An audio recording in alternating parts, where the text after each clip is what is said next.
This tape, although not professionally recorded and of somewhat poor quality, is being offered as so many people have requested it. It was made at the Aryan Nations Congress in July of 1983. For those of you that find it of interest, I suggest that you can continue your studies by ordering my book, Essays of a Klansman. Write P.O. Box 567, Hayden Lake, Idaho, 83835. Include $7.50 for the book and $1 postage.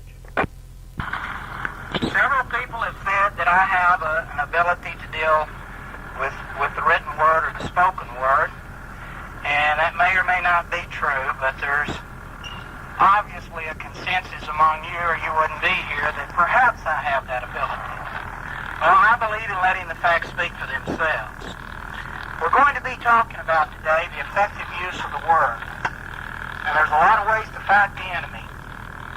And right now we're in the word war. It's the use of the words. It's a war of ideals at this point. Now, there are all kinds of words. There's good words and there's bad words. There's all kinds of propaganda that is divided into two basic groups, white and black. Now, white propaganda is what I use. That doesn't mean that occasionally I haven't used black propaganda, but let me define for you what that means. White propaganda is merely, as the dictionary defines, a message. Propaganda is merely the words that promotes an ideal. White propaganda is a true message. There's nothing distorted, nothing changed. It's just a true message. So propaganda can be true. In fact, all of the propaganda that I generally use is true. We're very fortunate of being on the right side in this battle, so we don't have to lie. Truth is on our side. It's the other side that is the master of the black propaganda. Almost without exception, everything they put out comes under the heading of black propaganda, which is by definition a lie. Remember, they're the father of the lie. Satan is their master, and they work on the lie. We don't need to do that. Bob Miles brought up a very important point today in the class, and that was, why do you lie to the folk? Why do you want to lie to your own people? It's all right to deceive the enemy. In fact, we're supposed to do that at every opportunity. But we don't want to deceive each other. And when we've got a message for our people, we want to say it in such a way that it will apprise them of exactly what the situation is. We don't want to create illusions of false hope. Things are bad. And if we create false illusions, we're only hindering what our purpose is. So we have two kinds of propaganda, white and black. I deal in white, and I urge that you deal in white. Let the enemy continue to pander his lies, because he's got plenty of them. His whole system is based on lies. Just think of a few instances of black propaganda, for example. I'll give you here. Racial equality. Now, if that's not the biggest stinking lie I've ever heard in my life, that's like telling me that I'm standing on my head right now when I know I'm not. But yet some of our people believe it. Why is that? Because, as a man before me once said, if you tell something long enough to enough people, they will begin to believe it. And didn't they do that one time when they said that the world was flat? They said it enough times that, did you know, over 99% of the people on the face of the earth at one time believed the world was flat. Did you know over 99% of people on the face of the earth today believe in racial equality? No, I didn't know that. So black propaganda does work. The enemy is forced to use black propaganda on us. They have no choice, because their whole system is based on a lie. All of their ideals are based on a lie. Their concepts are a lie. And their goals, their objectives that they state in the paper are a lie. Their objectives, as you well know, is not racial brotherhood. It's not the unity of man or the brotherhood of man. It's your utter annihilation. So they have to lie. They have to lie. Because if they told you that your children under their system had no future, what would you do? What would your neighbor do if they said, we have an extermination camp in the future for your children? We have a place called Siberia or Alaska in the future for your children. Well, the people would rise up and fight instantly. So they use black propaganda, and they lie, and all those stupid, ignorant people around you that you live with back there outside of this compound, they believe that garbage. It's as simple as that. So we have to come to ground zero, know where we're standing. You're exceptions. You have some concepts and ideals that you know to be true and correct. I'm speaking to all of you except the fat here, who's still stupid and ignorant. He still hasn't come to the realization that every other one of you have come to. You think you're so smart. Okay. Examples of white propaganda.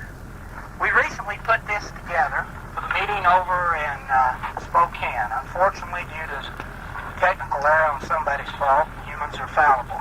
We're going to talk about computers later, and they don't fail us so much. This was put together for the use in Spokane. Now, I'm going to pass these out, and I want each one of you to look at this while I'm talking about it. Here, pass those back. Let's get these passed out in a simple one for instructions. Everybody. Now, we're going to examine both sides, but for the moment, let's quickly get them out. Double tap, sir.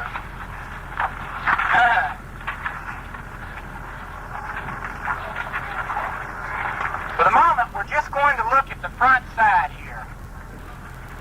Now, we all have heard it all our lives. A picture's worth 1,000 words. Okay? Now, right at the top of this page, we're offering you a choice, a visual choice. Right at the top, first thing you've got to make is a choice. Now, the choice is not hard to make. Which future do you want? It's right there, plain to see. It's called contrast. It's different as what? White and black or light and darkness? Look at it. No one has any problem seeing that a choice is being offered. You didn't have to say a word. It's right there. And then the message follows. You'll notice as you glance over this message that this is a message of warning. It's stating that white people are a minority, which is a fact. And it documents that white people are a minority. It uses what's called statistics. Statistics are very important. In this world we live in today, people are impressed by statistics. I'm impressed by statistics, and probably several of you are impressed by statistics. They're very important. So we include statistics that are documented. I didn't make these up. I went to the University of Texas Library at Arlington and looked them up, or Randy Dewey or Denver went to their library over in Spokane and looked them up for me. They're real. White population of the world today is 9%. In 31 years, we're going to be 4%. 31 years. How many of you got children? 31 years. Think about it. 4% of the world. That's a shocking figure. So first you offer them a choice, and then you portray to them what the future is going to hold. Now, I haven't called a single name. You don't have to name call. And if you start name calling, you're making a mistake. Our message has to be positive. Positive in the sense that it's based on certain ideals and concepts. This picture says something to another white man. It says something to him. And the message that's underlying, almost subliminal in nature, is a message of love, not hate. If you're going to motivate people, you're going to motivate them on the basis of love and not hate. You can tell me all you want that you hate niggers. And if you think the soldiers that stood at the Pass of Thermopylae stood there because they hated Persians, if you think those Spartan soldiers died to the man because they hated somebody, you're dead wrong. They stood there because they loved their people. They stood at that pass because their children were behind them somewhere. L-O-V-E, a four-letter word, and that's what motivated them. Hate does not motivate you to stand and make the final sacrifice. Even now, I can think of the men that approached Little Round Top under General Pickett. Or I can think of the SS soldiers on the Eastern Front in the bitter cold. Hate didn't put them either place. Hate didn't put them there. Love, the most popular, the most effective, the strongest emotion among men. Love. There is nothing stronger than that. Your first lesson of today is our message is based on love, a positive ideal, something that will work, and something people cannot argue with factually. They can argue with it incorrectly, they can lie about it, they can defame it, they can distort it, but they cannot factually argue with it. And so, speaking of facts, we'll bring up the second subject, which is facts. Flip over the paper. Now, if a picture is worth 1,000 words, how much is a documented, footnoted, statistical graph worth? Look at them and tell me. Let's just read them. We look down at where it says at the first graph, it says decline of what white population in the world.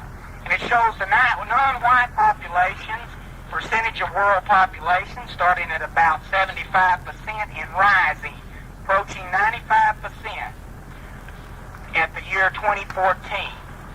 You look at the bottom line, the bottom graphic line, and you see white population started off in the year 1776 at around 25% of the world's population, and in just 31 years from tonight, 2014, about 5% or 4%. That says a lot. 31 years. Almost everyone you approach with your message will be alive in 31 years. That's effective. That's a message that has to be told, and it's something that astounds people. Why does it astound people?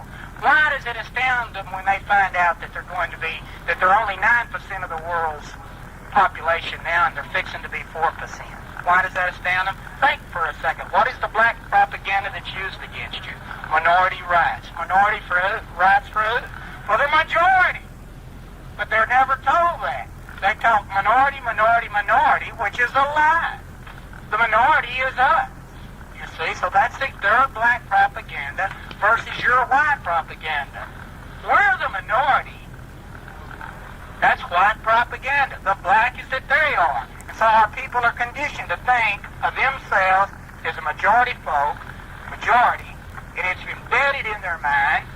And so we break through that with a single graph. It has great use. It's documented. It cannot be questioned. It cannot be questioned because we footnote the graph and we say where it came from. Then we drop down and we look at two other graphs. They say almost the same thing, but they're designed to show you something. Dots of vanishing people. You see the small bar graph? That's the white race. You see the large bar graph? That's the non-white race. That's the number of people in billions. And then you drop over and there's the same graph. It's just brought up to date, 1983. And you see that in 1983 we're just a small minority. So I'm saying the same thing here, but I'm saying it in a different way. This says the same thing that the bottom says, but it says it in a different way. Why do I say it differently? Because some people have problems with this. Let's face it, this world's built around 80 percentile IQs. It is. It's built around the 80% IQ for a person of about 80, an IQ of 80. And a lot of those people are the people you're trying to reach. And so this graph is a simple graph that even a child in the 3rd or 4th grade could understand, whereas this top one takes a little work and a little study. So the use of graphs and figures and statistics are valuable because you see the facts reside with us, not with them. They're liars. Everything we say, or you should be saying, is the truth. You do not need to lie. Ever do you need to lie? We're going to tell the truth.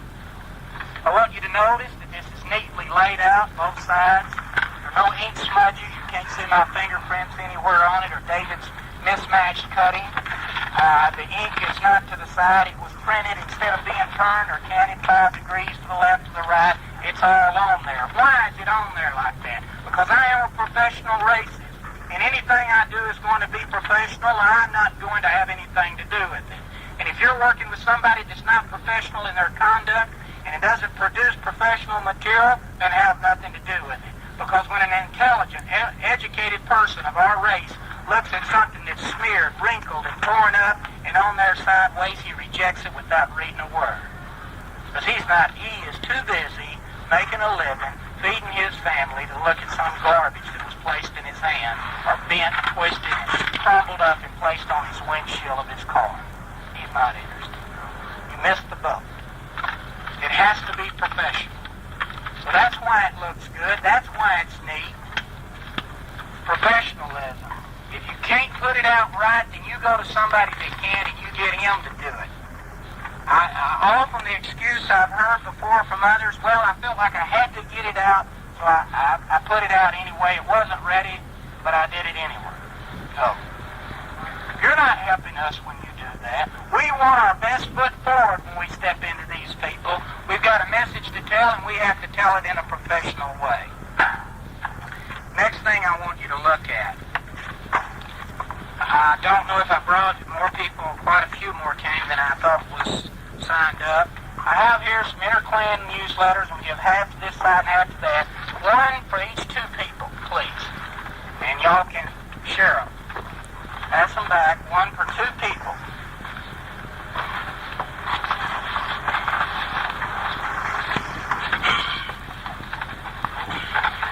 Interclan newsletter and Survival Alert. I'm the editor of this, and I publish this.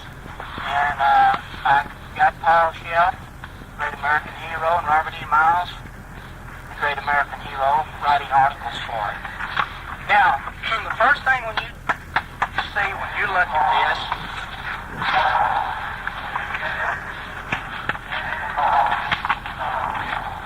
first thing you see when you look at this is a contrast again. The contrast is, though, here is in the ink, red and black. The red says something that is important to say and that needs to be set off from the rest of it. Our people are attracted to color. Color, red symbolizes a lot of things, so that catches their attention. The first thing a person sees when this is laying on the table is not the black ink. Our psychologists, as well as the Jewish ones, have proved that the first thing they're going to see is the red ink.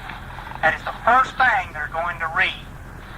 And so I put in red ink what I wanted them to see first, which was it was a Klan newsletter. That was the main thing I wanted them to see. But I also put Survival Alert because there's a lot of people interested in survivalism. But the one key word that I wanted people to see was Klan, and so I contrasted it and put it in red ink. Because Klan is a catchword. It's a word that's known in every household in the United States, plus half of Hong Kong and most of Southeast Asia. There, in Mexico City, you can ask any person there if you can speak Spanish about the Ku Klux Klan, and he'll give you an answer. It'll be wrong in most cases, but he's heard of it. I'll never forget January the 1st of this year, sitting in a motel room in Mexico City and seeing Stanley McCullum and Tom Rod marching in Washington, D.C. But it was there. Everybody knows about the Klan. It's just a word that we can't escape from. It's a word like Nazi. There's no one in the world that hasn't heard of the Nazis.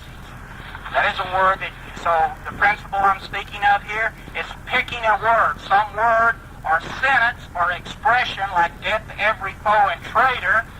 Some of you, I don't know if you have the latest edition, it was a printing error, and I put the death to every foe and traitor in some later editions in red also. Because that's a militant. But the principle behind this is we're going to set off and contrast, and the message, the capsulized message that you want to get out, set it off somehow. Color is the best way. You got something really, the first thing you want the guy to look at on the first page, you want to set it off. Okay? Color is usually the best way to do it, although you can use a different lettering style. Okay, you'll notice that this is well justified, justification meaning it's straight up and down, both sides. Straight up and down. Looks neat, clear, again, no fingerprints, smudges, or coffee stains, which is a miracle in itself. You open it up, and what is the first thing you see? Now, just sit here with me. Open that first page up and tell me what your eye went to. Of course it did. You didn't read the sentence over here. But we read as part of our culture to go to the first page, read this word right here, and start reading here. When we finish here, we start over here. But you didn't do that, and neither does And I know that they don't. And that's why I have that picture there. I don't want them to read this first. I want them to look at this picture and get an idea of what we're going to be talking about. I want to create a mental impression, a positive impression in their mind. So before they read anything, they're going to look at that picture. As we turn through this, we see that every single page is well done. You'll notice if you thumb through this that every other page has something that stands out. You'll thumb through it, every other page, all the way through, has something that stands out. First we have the picture, and we turn it over, and what do you have next? 2 graphs, 2 bar graphs. You have a lot of writing. Flip it over again, and what do you have? Flip it over again, and if you've got a completed one, you have Gordon Call lives. Big, bold, red letters, okay? That's the next thing you see. Then you turn it over, and you have something that stands out from the rest of the paper. What is it? It's the top of this page right here. You can tell that there's something been added here that wouldn't necessarily belong. It's the top of a court's decision. You flip the page over again, and there's a graphics down here. And then you go to the final page, you have another picture. And that didn't happen by accident. That happened because I made it happen. And there's a reason for that. People get tired of reading. If you think they're going to sit down and read these great, magnificent words that you have authored, one right after the other for an entire afternoon, spellbound, you're wrong. I wished it was so. I got a lot to say. But it don't work that way. I don't care how good you think what you're saying is. People are humans. They're going to take coffee breaks. They're going to get up. They're going to go do things. And they want a break. And instead of them getting up and going after coffee because they're tired of looking at one word after another word, you're going to give them a break. You're going to give them a picture to glance at for a couple of minutes or 30 seconds. You're going to give them a graph that he can turn around and study. What's this say here? He's breaking the monotony of reading. There's a principle behind that. Okay? So we're going to vary what it is we're putting in here, not page after page of endless writing. Okay?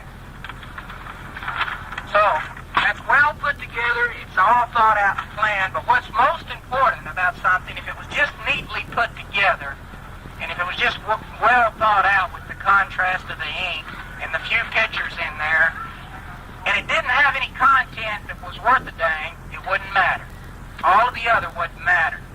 What's important about this publication is it's the truth, and that everything in here is accurate, and it's in a positive vein. It all moves, every single article moves in one direction. I didn't put anything in here, nowhere, that didn't go where I want it to go. It's all going somewhere. When you read it, you'll see where it's going. There'll be no doubt in your mind where this is taken.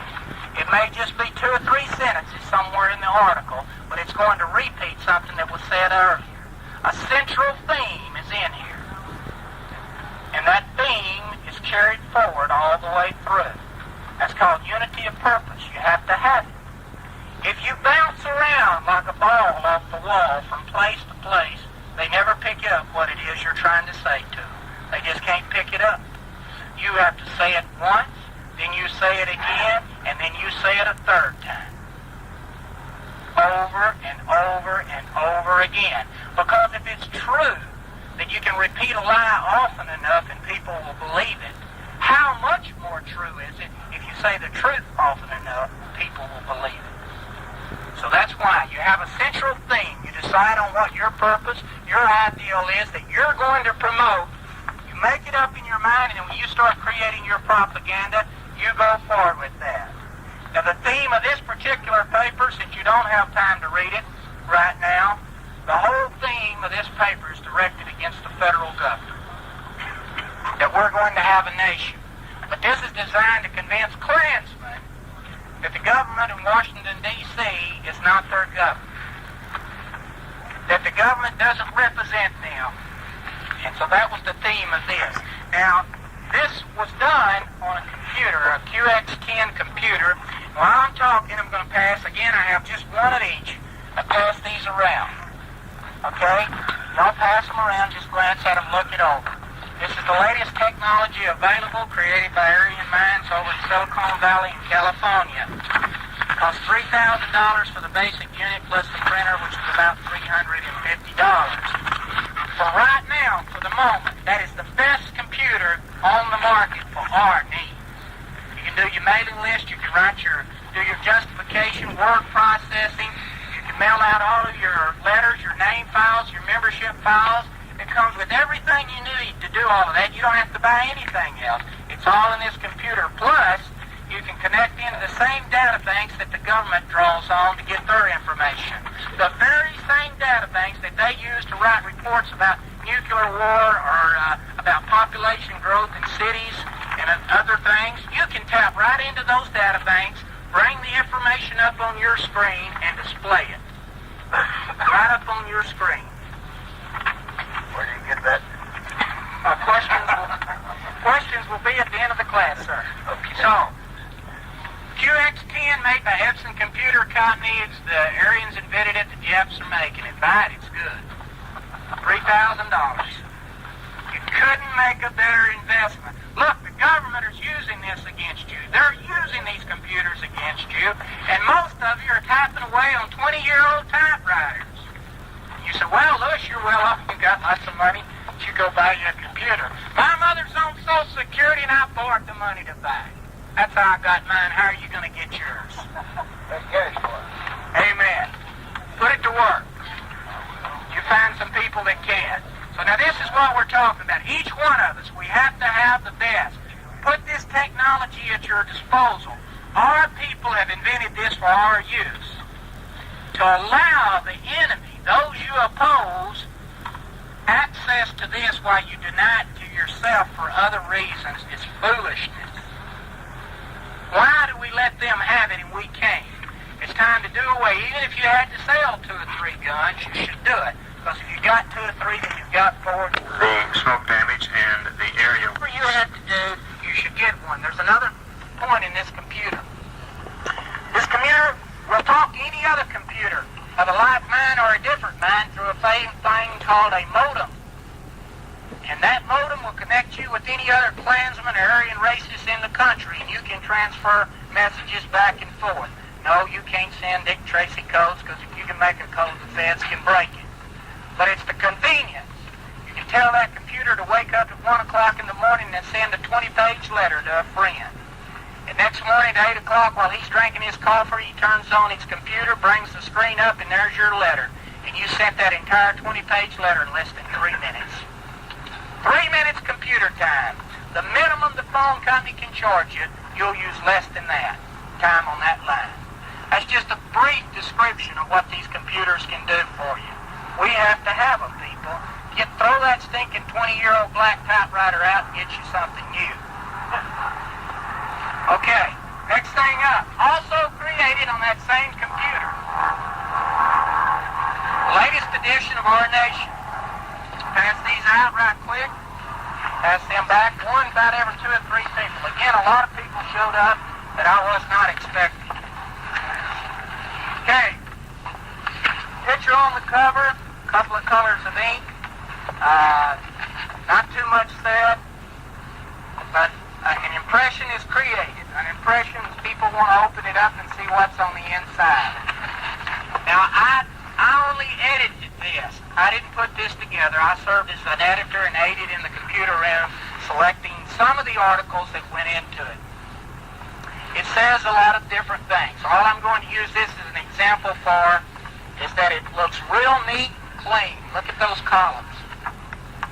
Look how well they're justified. It creates a favorable impression. Nothing sloppy about this, folks. It looks good. Almost every other page, there's a little picture or something in there.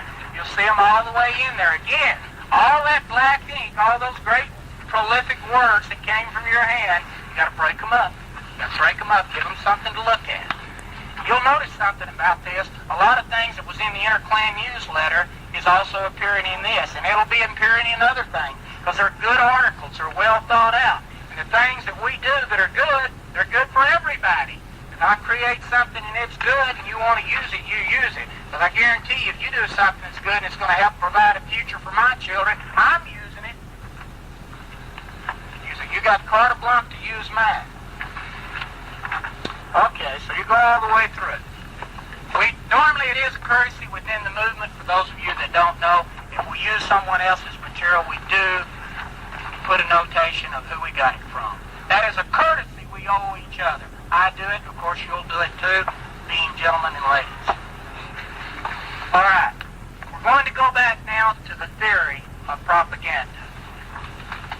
We spoke about love. We spoke about hate. Dealing with the media comes under this. I have to bring up the subject because dealing with the media, Bob Miles is carrying on. I believe he's got a course on dealing with the media. He is a master at it. But I've had a few years of experience, 14 of it now, and I know a little bit about it too. And propaganda, when you talk about propaganda today, you have to talk about the media. So, dealing with the media, what kind of image do we want to portray to the media? Well, first, let's consider what the image is they're portraying of us. What's the first thing that comes to mind that the media has portrayed about you? What are you? Radical. I'm talking about media, any media. What? I've heard good answers. Keep going. Criminal, child molesters, rapist. Colonel Peter here. White Peter, an alcoholic. Okay, and what kind of philosophy of life do you have? What is your philosophy of life? Hey, there you go. I knew it was coming. Everybody knows that over there, what that man said is true. The philosophy they push, among all the other things which you said, which was true, the one central theme they've been pushing for almost 24 months now is the words hate groups, right? Right. Okay, hate groups. They're using it every day. In fact, I've been given 3 articles since this conference started about Aryan Nations hate groups and identity hate groups and that sort of thing. That was a word coined by the ADL about 3 years ago, although it had been used before. 3 years ago, they decided that anyone who opposed them henceforward would be labeled a hate group. Because let's face it, people just do not love haters. We love lovers, but we hate haters. Louis, they've extensively used that for 19 years in Canada. They're really zeroed in. Okay, now, see, perhaps so in Canada. I'm just an East Texas country boy, and I don't know what goes on in there. But I'll tell you what, 3 years ago, they started using it here, and you hear it every single day. Okay, now I want you to think for a second. In your propaganda that you give to the media, do you want to confirm what they say about you? No. But many of you, day after day, opportunity after opportunity, confirm what they want to say about you. Played right into their hands. Call no names. We don't need to call names. Maybe mine.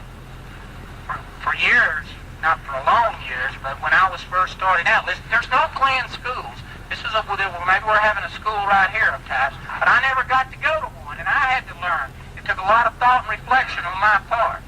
And I started off imitating Klansmen that came before me and other people in the movement. And I fell into the same thing. So we'll just call Louis Beam's name because I'll take the heat. You can't stand the heat, get out of the kitchen. I'm in the kitchen. I, using myself for example, following the example of those that came before me. When I was interviewed by the media, I let them use me. They'd ask me leading questions and I'd fall right into it. This is many years ago. It's been a long time, but I done so. They wanted to hear me say that when we came to power, we were going to round up all the little colored girls and shoot them. They wanted me to say nigger, nigger, nigger every time I got in front of them. And they wanted me to say a lot of other things. And a lot of the things they wanted me to say, I said it for them because I knew they wanted it and I wanted to satisfy them. But ladies and gentlemen, our mission is not to satisfy the Antichrist, it's to preserve a future for your children. And if you're satisfying the Antichrist, you're destroying the future of your children. So from now on, we're going to stop and think about what it is. We're not going to do anything that confirms the ideals that they're creating about us and presenting to our folk. When you confirm these misconceptions and these false ideals, you're only destroying the future of your folk.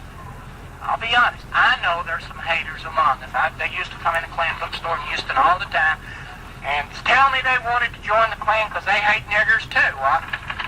After I became aware of what was going on and I began to understand the concepts that we were fighting for, I used to tell them good old boys, I don't hate niggers. I love my children. I'm not in here because I hate anybody. I'm here to provide a future for our folk. So all of you that are guilty of my past crimes and the crimes of others that came before me, stop. It's over. You're not going to do it anymore. If they're portraying a certain message about you, if they're telling the world that you're haters, what are you going to tell the world? Racists make better lovers. You can quote me. I coined it. Racists make better lovers. I'm printing the bumper stickers. We make better lovers. I honestly tell you, folks, that those who say they love all of mankind, that we're all brothers and we love each other, and despise their own people, are hypocrites and liars. The lovers of this world are you people. We're the lovers. I'll fight for Jeffrey's child because that child is white and deserves a future. I'll fight for your children, and I don't even know your children. But I'll fight for them because they have a right to a place under the sun. Not because I hate anyone, because I love their future. I love your children. And that's what motivates us. Love. Racists make better lovers. We are the lovers of the world. The true lovers. All the people who are motivated by hate in this movement drop out. I've been in 14 years, and I'll testify to that. There are others here who would raise their hand if I had time and would stop and confirm that statement. Mr. Taylor would tell you. This man would tell you, and there are others that would tell you. The haters all disappear, but the lovers stay. We're motivated by the most highest ideal of Aryan mankind, love. And that's why I'm here. So when you're confirming that swine's image of yourself, I just want you to think next time what you're doing to those children, those helpless children who you're obligated to fight for. Think, men, think. Other ideals and concepts.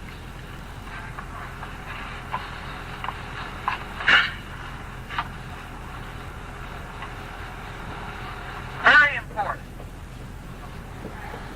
We're not doing what we're doing. We're not attending this Klan rally or going to that meeting or handing out this literature or whatever it is you're doing at that moment because you're against something.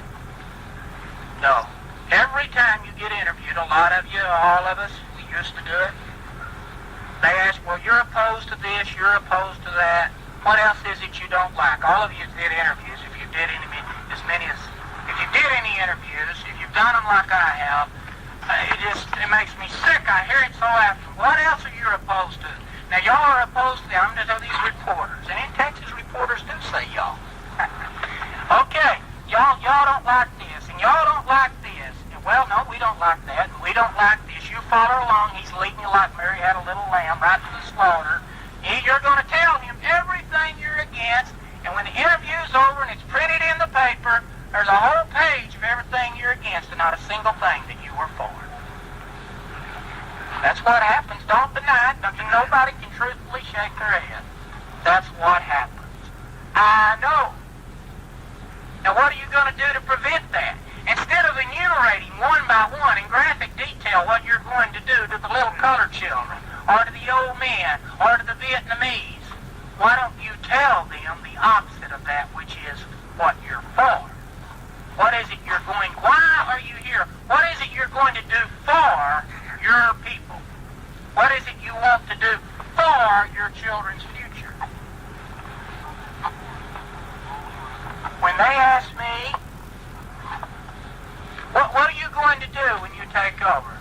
Do I start naming? Well, first thing we're going to do, we're going to look around all the niggers up, put them on boats, and ship them back to Africa. Of course, there's the Vietnamese, the Cambodians, the Laotians, There's them cheeks from India or whatever they are. They're slow pads. I don't know. Anyway, we're going to need lots of freighters because we're shipping them out. That's the first thing you say. It is. You know it. You start telling them how you're going to hurt other people when you come to power. You start telling them people about how brutal you're going to be. Don't you? You know you do. You don't even need to raise your hand. I'll read your interviews. I know. If it's not you as individuals, I read the interviews that are coming out of the movement. You start telling them as soon as we come to power, we're going to get these people. And you know what? You're ruining any chance you have of ever coming to power by any kind of near consensus of our folk. Because they don't like brutal people. Let's face it. As I said earlier, we're lovers. We like nice people. We're nice to each other. We respect each other. That's our culture to be nice. It's our culture to say yes sir, no sir, and to be polite and move aside for a lady. That's the way we are. We don't like brutal, uncouth people. Yeah, when that medium asked you what's going to happen, you take over. You instantly try to prove how brutal and uncouth you are. Think about it. What do we want to do? What is the opposite of proving how brutal and uncouth you are? Which is what the media is saying every day about you. What is the opposite of being brutal and uncouth? Kind. What is the opposite of no culture? Culture. That is the opposite. So what are we going to do when we take over? I'll let this clerk do. What are we going to do when we take over? We're talking about talking to the media now. I'll tell you what we're going to do. One of the things we're going to do, and I'm doing an interview. We're going to make it safe. And I've said this to the media. I don't let them lead me any longer. When we take over, it's going to be safe once again for a woman with a parasol over her shoulder and a bonnet on her head and a baby carriage in front of her to walk the streets of Galveston, Texas without a 45 stuck under the baby blanket. It's going to be safe again for our children to play on the corners of the street and in the parks without worrying about these sodomite molesters coming and getting them. It's going to be safe. We're going to have culture. We're going to have music. There won't be any drug problem. All of those that want to use drugs, we will provide a place for them to use drugs. I hope it's California. Of course, those in California may not like that, but we'll vote on it. But at any rate, those people that want to abuse themselves and debase themselves and that want to act like animals, we'll let them act like animals, but not around us. What we're going to do and what you want to tell the media is we're going to make a place to live for our children. We're going to have a place where we can be happy, where we can have a culture, where there will be music. We're going to have a government that fosters our great ideals. We're going to promote the ideals of our noble statesmen of the past, of our noble philosophers, of John Locke, of Jefferson. We're going to create an America where a man can hold his head up and be proud. We're going to have a government that doesn't tax you for 40% of your income. There will be no income tax in our country because we won't need it, because we're going to take care of America's people first. We're not going to rob you of your substance to send it off to third world countries. So you talk positively about the good life that's going to come when you take over, not the bad life. If you talk about the bad life, nobody wants you to take over. Now, I know we're going to hang them from the telephone pole. You don't got to tell me that. I've had a toe sack for years for the heads of my enemies. I know what we're going to do when we take over. But how foolish it is to parade that in front of the enemy and allow the enemy to take that and parade it in front of your people and terrify your people of you. You see, actually, the people of this country, the white folk, ought to be what? Supporting you with every fiber of their being, shouldn't they? Yeah. Why? Because you represent a future for them, don't you? If we win, they have a future. What happens if we don't win? They have nothing. They're going to disappear off the face of the earth. So in actuality, every white person, it's in his interest to support us, but they don't. One, because of the enemy's black propaganda, and two, because you help the enemy make our people not support us. You're guilty of crimes against the folk. Repent. No more. You tell them what we're going to to do for our folk when we take over. And you want to talk about what we're going to do to the enemy, and when you got the men assembled around the cross, or you have the men assembled at the base, and you can tell your men what they've got to do when the time comes. But it's foolish to talking about killing the enemy and hanging them from telephone poles when they're doing that to us, and we don't have the power to do it to one of them. It's foolishness. You'll never have the power to do it to the enemy if you keep saying that you're going to do it now, because your own people are going to oppose your ascension to power. They're not going to help you. But if you tell them about the good life that's coming when you take over, what are they going to do? It's going to be resting and residing in their frontal lobe if they want to support you. You know, they're going to be thinking, you know, them some pretty good old people. You know, I may not, I got a wife and kids and job, and I can't help them. And I don't want to get fired, and I got to feed my children.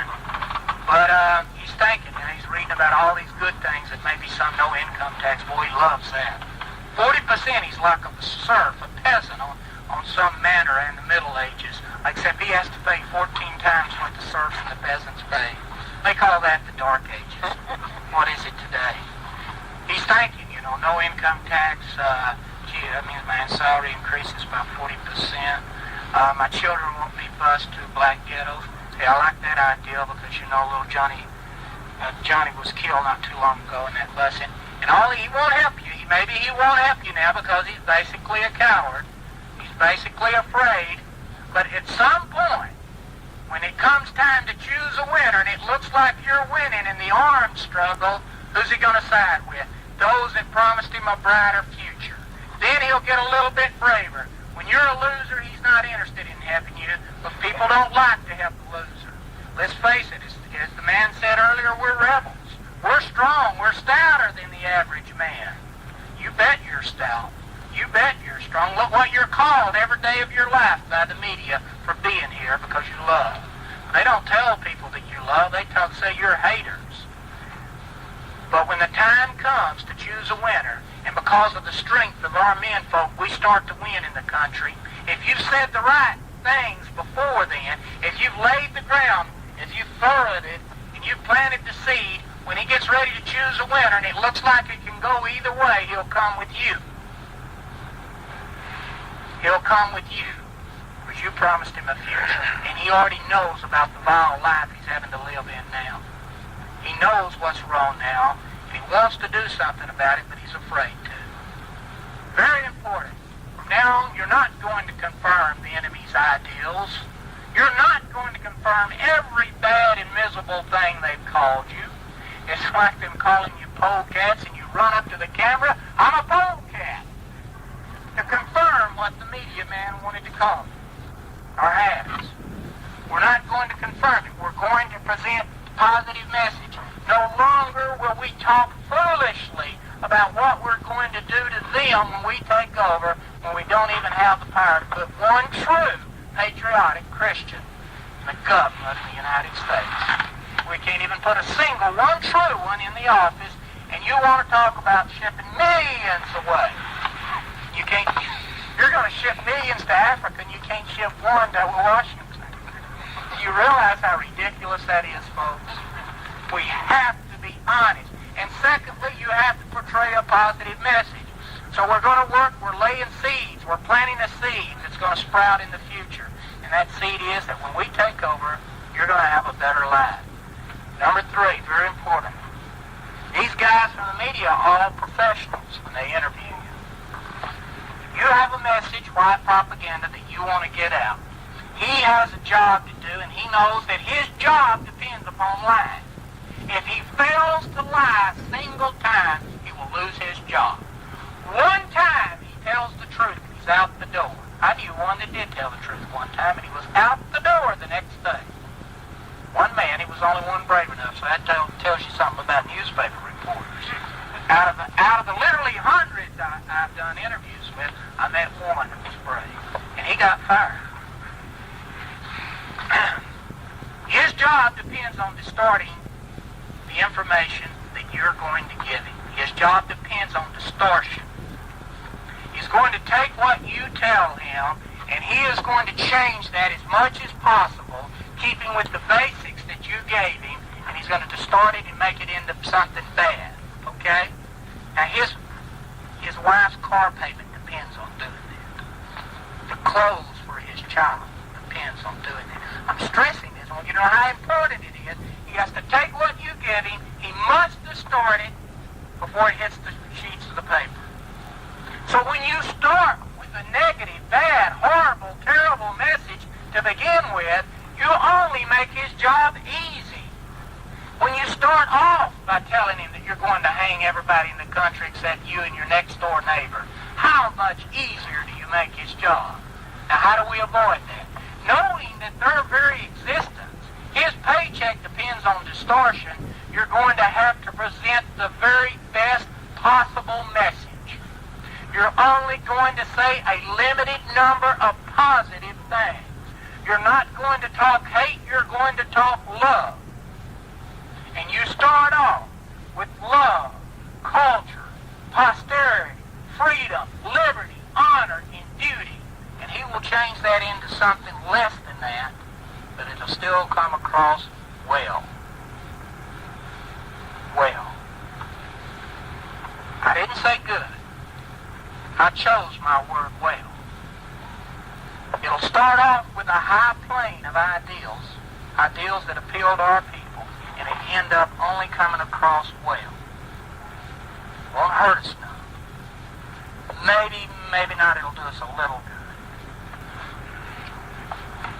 That's the best we're going to get. That is the best deal you're going to get from the media. So when you start off providing him a sack full of garbage, what do you think what that sack full of garbage looks like when it comes out on the front page of the paper? Now, dealing with the media, not everybody is qualified to give interviews. Not everybody should. Everywhere you go, in your organization, in your state, in your group, wherever you are, there will only be one or two, or if you're very big, like you've got over 100, there'll be 3 people that are authorized to speak to the media. Any man that violates that authorization and speaks to the media, and he doesn't have a clearance to speak to the media, he's out. Or he undergoes appropriate punishment depending on the leader's desires and wishes. We're not all interviewees. You pick the best man you've got and you put him forward and back him with everything you've got.